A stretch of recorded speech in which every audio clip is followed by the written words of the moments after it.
Alright guys, Jay brought a performance here. So this is a C5 valve body, and so what we're going to work with today is I'm going to show you how to assemble our new kit. Basically takes this old C5 valve body and turns it into a reverse manual transbrake valve body. And once you do that, this will work with it'll work with C4 or C5 transmissions. So basically just turns this into the same kind of deal that our C4 do-it-yourself kit is. Works exactly the same way, just using this other core. So hang with me 1 second. I'm going to get this torn down, and you don't need to look at that. So 1 second. Alright, got this busted down. So basically, just this piece is pretty much all we're going to use. So here's the fun part. Old separator plate, that's trash. This deal, there is a 1/4 inch check ball in there.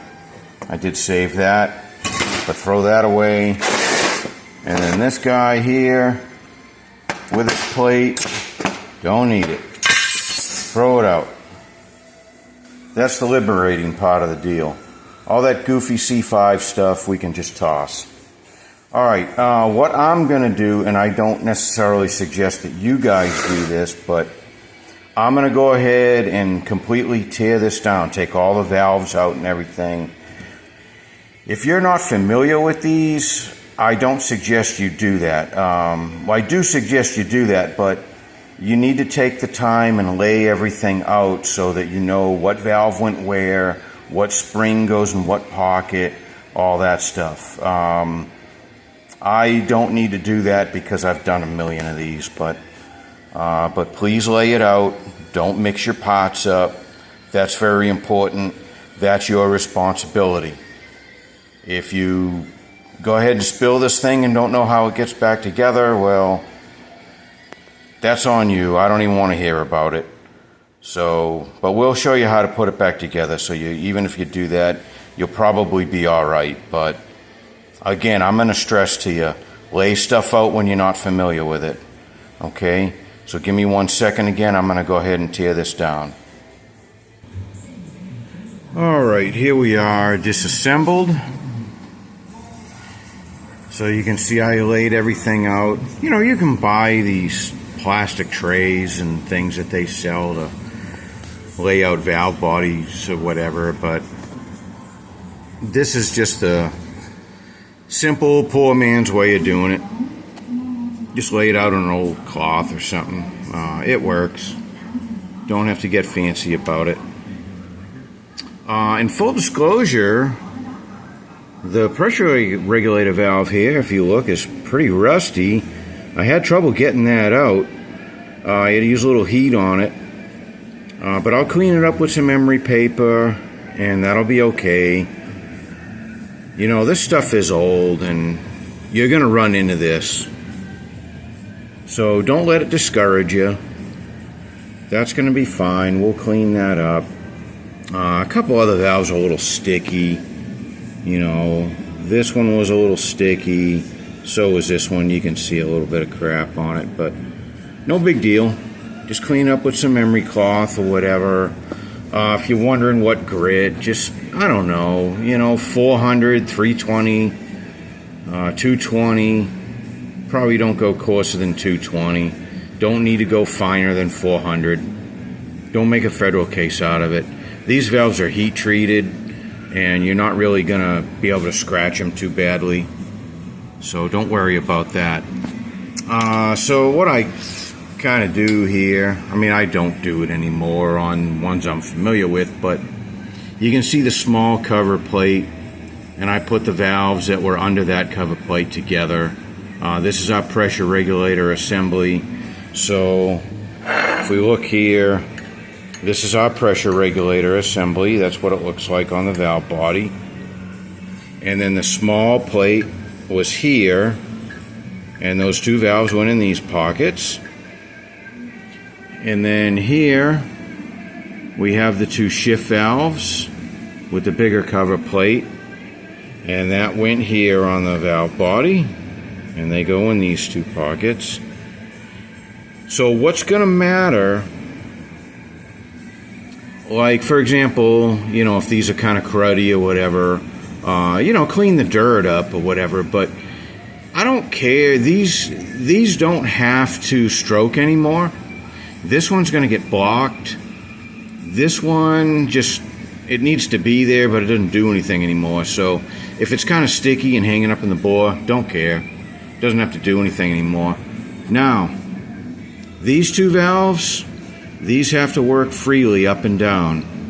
This small one doesn't. We need to put it in, but it doesn't need to work freely anymore. It's not going to do anything anymore. But this one does. This is our 2-3 shift valve. This is our 1-2 shift valve. These need to work nice and free in the bore. That's very important. We're still utilizing those. So here, this is just, you know, TV and converter pressure relief valves that were in those other halves. We're not going to use these anymore. This old 7/32 check ball, they're usually rubber. I'm just going to throw those away. Those aren't going to go back in.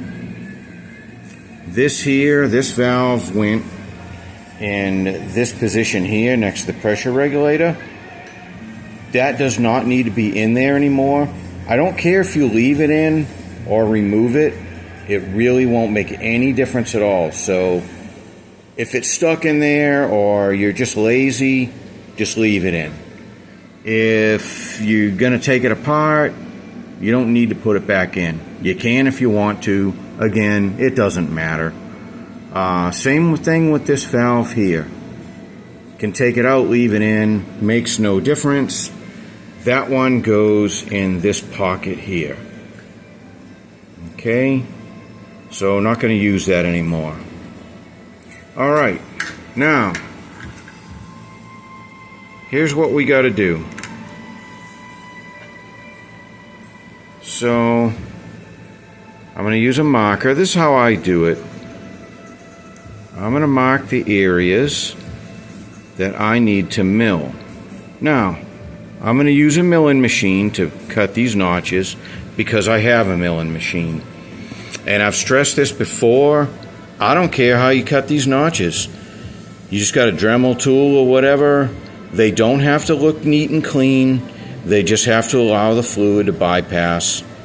It's not a beauty contest. Don't care. Don't use your Dremel tool to cut here and accidentally cut this one. I mean, if you nick it a little bit, it's okay, but, just common sense stuff. But you can cut these however you want. Okay, whatever you got, however you want. Don't worry about that. The exact size and depth is not that important either. And I'm gonna, and I will mill these and I'll show you how I did it so you can see what I do. So, okay, these two spots here we're gonna do. Even this one's not super critical because the oil does go around, but there's a hole in the plate that sits in this area, so it partially blocks the hole. So we're gonna mill this down a bit, mill that. The other spot is right here.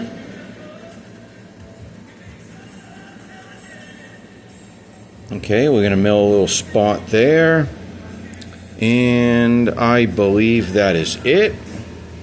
So let me go mill those so you can see that. Oh, and another thing.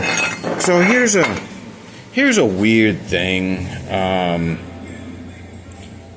If you have a complete C5, and this is going back in a C5, ignore this.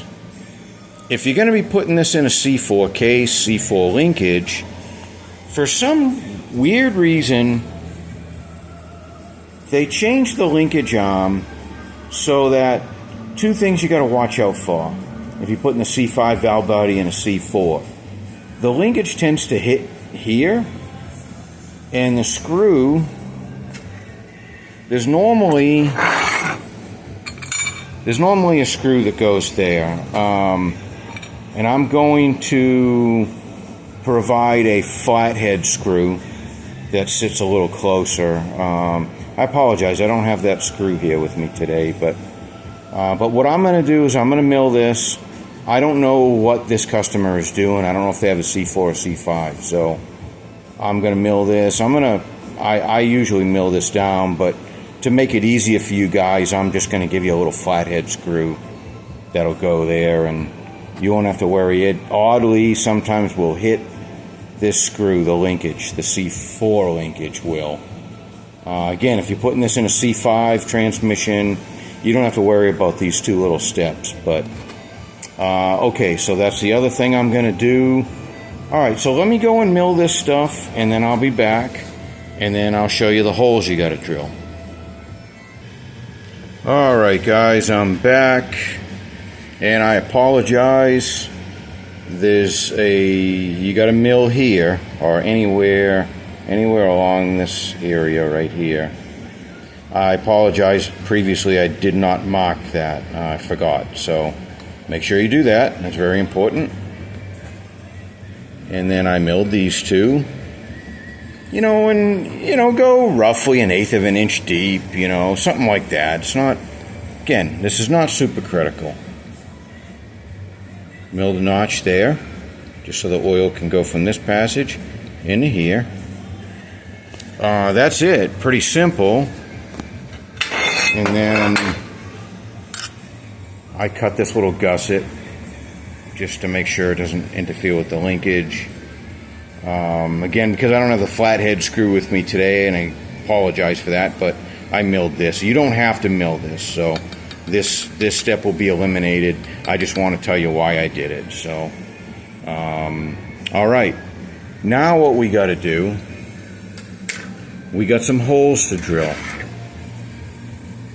You can use a 1/16 of an inch diameter drill up to, no more than 1/8 of an inch. I like a 93 thou drill. That's kind of my preference, but 1/16 is fine. It's not a deal where bigger is better or anything like that. We're just relieving some areas. So let's go here. So, okay. What I do is I take the drill. Now let me see if I've got a drill bit handy here. I can just kind of show you. I'll show you these holes drilled, so don't worry about that. So I just go down through here, right here. I'm going to drill here. Okay. See that passage? Then I got to come down and drill a hole here in that passage. And you're going to go right through the casting, and then right through here, and then right through here. Okay, now on this one, we want to drill through to here, and we're going to drill here. Sorry about that. We're going to drill here and here. So give me a minute. I'm gonna go drill these holes so you can see the actual locations. I know that was probably a little confusing for you, so I'll be right back. Alright guys, this will probably make more sense now. So let's look at the casting. So here's a hole here, and I use a 93 thou. Hole down here. Okay, so there's 3 holes. That's on the 1-2 shift valve. Hole here. Hole here. Here. And here. That's what they're going to look like after you drill them. But again, I prefer to go through this side. It's a lot easier to line you up. So let's go over this one more time. I'll use the marker. So we're going to go, okay, see that? Right into that passage. Okay, there's one. And then I'm just going to kind of mark that there. That would be the next one. and then between that passage, and then inside this big pocket here. That's going to go. It's not actually, you know, you're not drilling exactly where the marker is, but you're just going in this passage. So then here, right there in that passage, and then right here in this passage, and then right here in this passage. So just, you know, aim your drill down in there, because these cavities will center you up, and that's why I'm telling you to do it this way.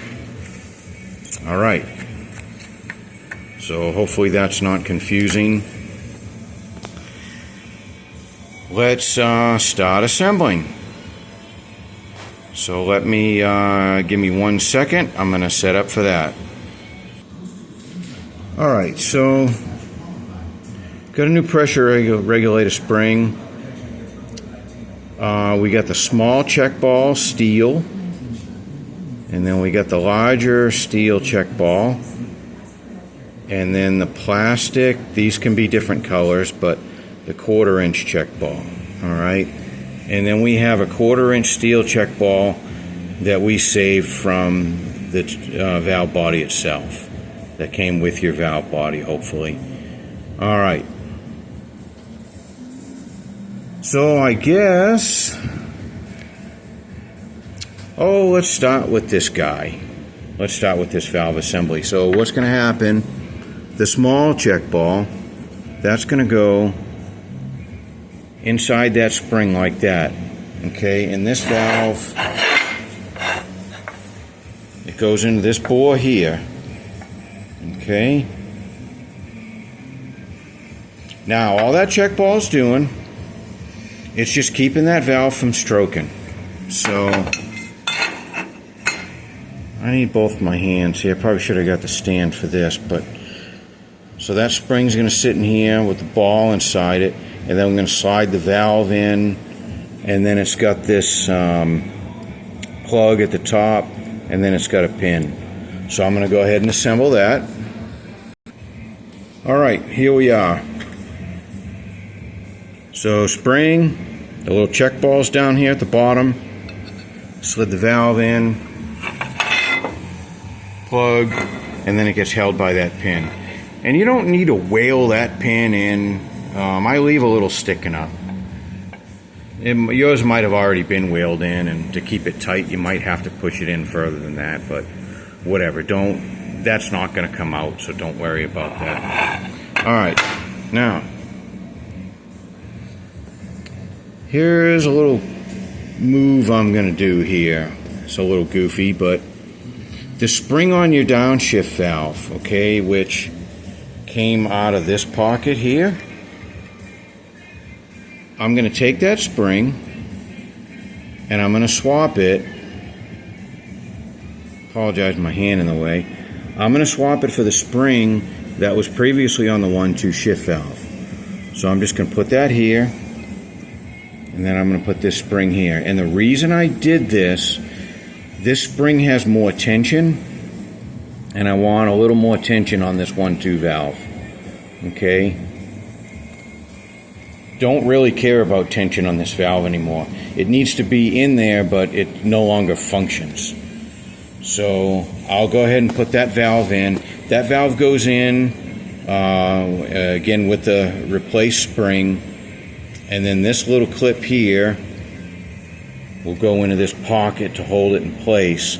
And make sure, if you look at it, there's a little raised section here that locks onto the spring so that you flip it the right way.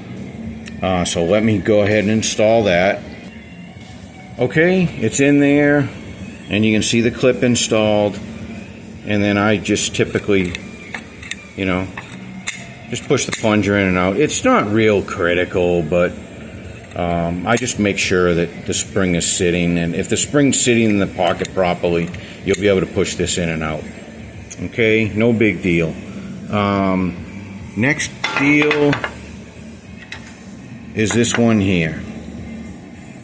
So this valve, you're going to take that 1/4-inch check ball and put that inside this spring. And then this is the cap, and this is the piece that holds the cap. And what this is doing, this 1/4-inch steel ball, make sure it's the steel ball, not the plastic. It just keeps this valve from moving. That's all it's doing. So let me go ahead and put that in. Okay, so that's installed. You see how the clip goes here. That holds this little clip in place. Show you the other side. And there you go. Alright, so that's installed. Now, if this stuff intimidates you, you can always send the valve body to us and we'll do it for you. That is an option. If you do build it and it doesn't work, sometimes I have people send them in, and I'm happy to take it apart and see what's wrong and retest it and, you know, all that kind of stuff, and make sure it works when you get it back if you happen to make a mistake and you can't figure it out. So don't be intimidated by this. If you've done valve body kits or shift kits or whatever on other transmissions or even this transmission in the past, you should be able to do this. It's not really any harder than those, other than maybe, you know, a lot of them don't really need you to mill little slots or grind little slots, but you can do that. That's not hard. So don't be intimidated by it.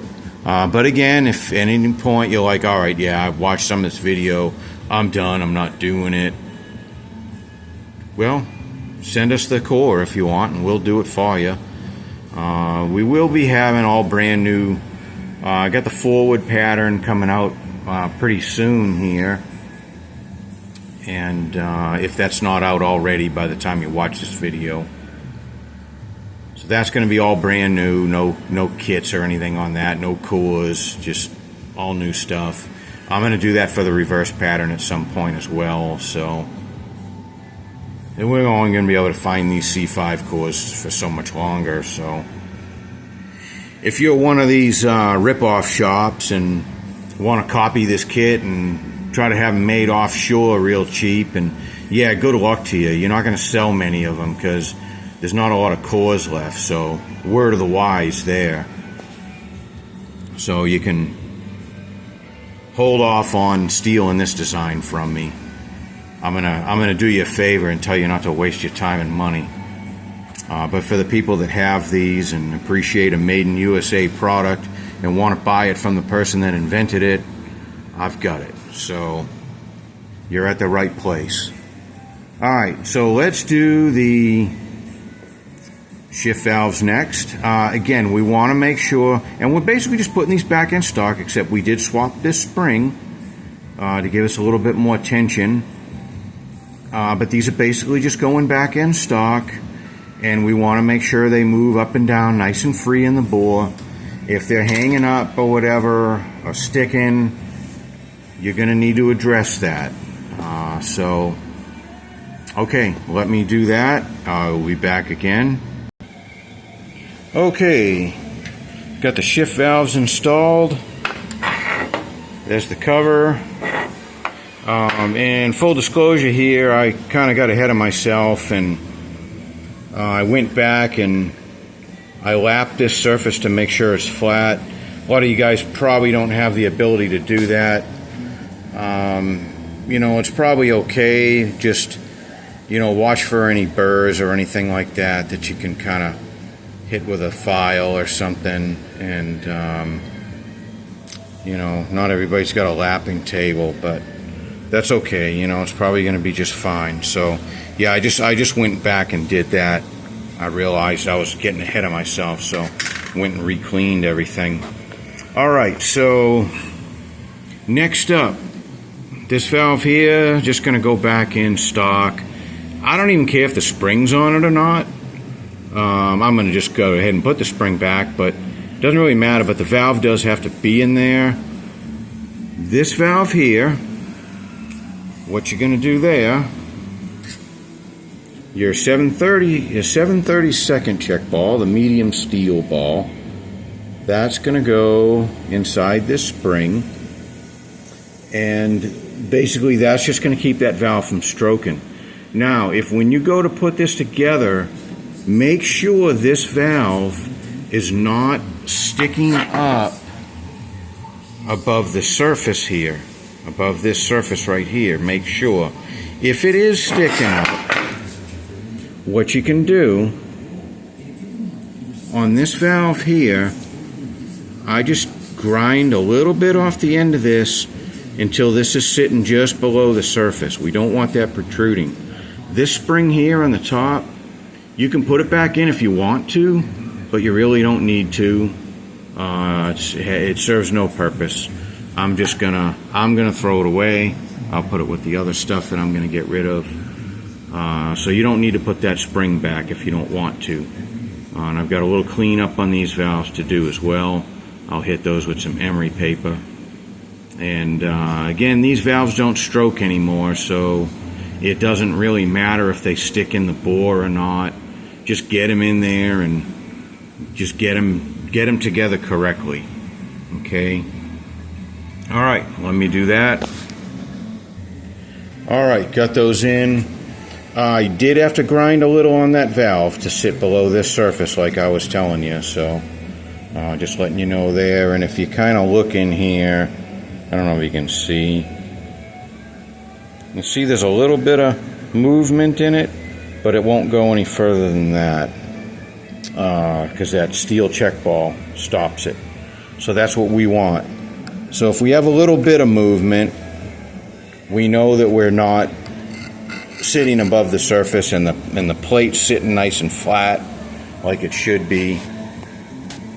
Of course, you know, again, don't want too much movement. The purpose is to keep the valve from stroking. So, all right, we've got that achieved. Now let's talk about the pressure regulator. So yeah, I've got to clean this up, but let's talk about pressure. So there's usually an inner spring. I don't know. This one was missing it for some reason, but this is the outer. Don't care. So this is our new inner spring, much stiffer. Now the outer, you can put this back in with it, and I'm just going to tell you roughly, it tends to vary, but you're going to get approximately 260 pounds by putting both of these springs in. If you don't put this spring in at all, and just put the silver spring in, which is perfectly fine, you're going to get roughly 220 pounds. Okay? What I'm going to do, I'm going to cut, this is a pretty long spring, I'm going to cut it maybe about here, roughly I'm going to cut off about a quarter of its length. I'm not being precise on this, I'll be honest with you. I'm shooting for roughly 240 pounds of pressure. Just kind of a good middle road pressure. It just depends, you know. If you're running that high pressure forward piston that we sell, that we seem to have trouble keeping in stock lately, they've been selling really quick. But if you happen to be running one of those, you can just go ahead and run the 260 pounds of pressure. You'll be fine. If it's a mild application, you know, 500-600 Haas or less, just run the silver spring. You don't need to have any more than about 220. If it's somewhere in the middle, you know, higher power, but you don't have that special piston, I would probably cut at least a quarter, maybe half of this spring off, and hopefully you'll be pretty safe with that. So I'm going to cut the spring. I'm going to clean my valve up here. This is just going to go back in stock. You can see it's kind of stuck, but there's a boost valve in there. Just going to go ahead and put that back in like normal. Okay, let me go do that. I will be back again. Alright, cleaned up my valve here. What I wanted to point out, if you do cut this spring, this is the side I cut. I put this towards the old boost valve, and I put the flat side on the spring retainer here. So I just wanted to point that out. Alright, I'm ready to put that in. I'm going to do that. I'll be back again. Alright, back in. All good. Again, just, you know, this valve here does need to move freely, so make sure that's not hanging up in the bore. The boost valve, you know, it just stays pinned with this, but you don't want to force these in because they'll get galled, and then if you need to take this apart to adjust your pressure or something later, you're going to be sorry you hammered that boost valve in. Don't be afraid to take some coarse emery paper on that boost valve and make it slide in nice and easy. Don't worry about hurting it. There's no oil in here anymore, so it's just a dummy now. But just make sure it slides in easy, so just so you can disassemble it easy later. It doesn't stroke or anything, but don't make the mistake of, you know, oh, it's fitting tight, I can hammer on it. Yeah, you can, but you'll regret it later. Or I might if I'm working on the valve body. So, okay, and I just went ahead and I put the manual select valve back in. That's simple. So, okay, here's our finished valve body. We got that all set. Now, here is the plate. This is a separator plate that you get with it. There's a little tiny hole here. Make sure that hole is there, and make sure that hole is free. That's very easy for something to go in and plug that up. That will mess up your pressure regulator if that hole is not free and clear. It's a small hole, and it's easy for a piece of dirt or something to get in it, but it's not a hole you want to make a big giant hole. But so just make sure that's there and is free. Okay. Now, this is important. You have this little oval bathtub looking slot here. This is where your plastic or rubber check ball is going to go. It just sits in this pocket. Okay. That just sits like that. Make sure that's there, very important. And put your plate over it. Now you just assemble the two halves together. I'm going to get that started so you can see that. Give me 1 second here. Oh, and I'm also going to mention you do have one of those kind of oval bathtub slots here that used to have a check ball.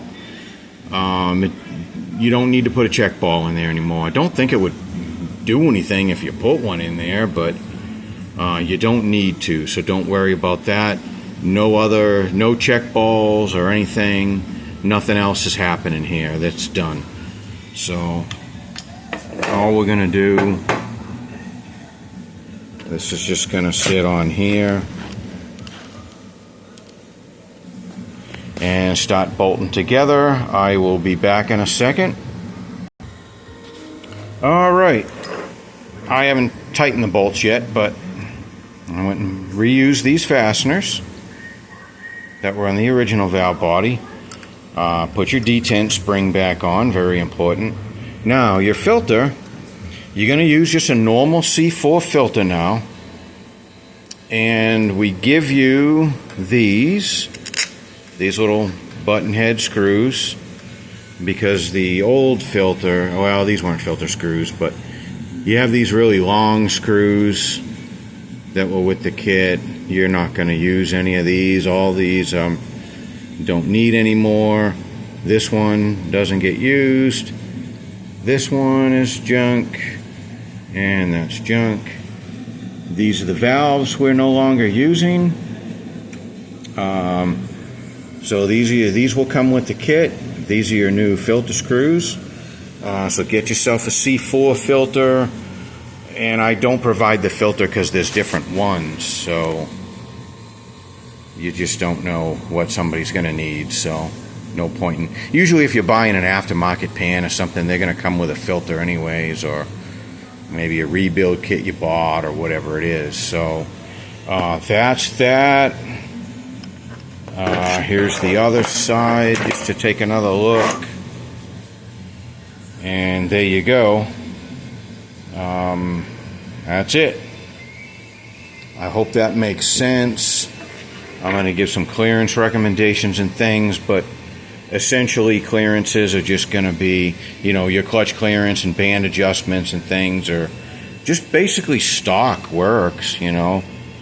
Just all those stock dimensions and everything works. So there you go, guys.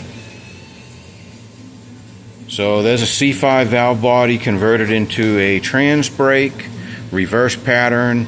It does have engine braking, and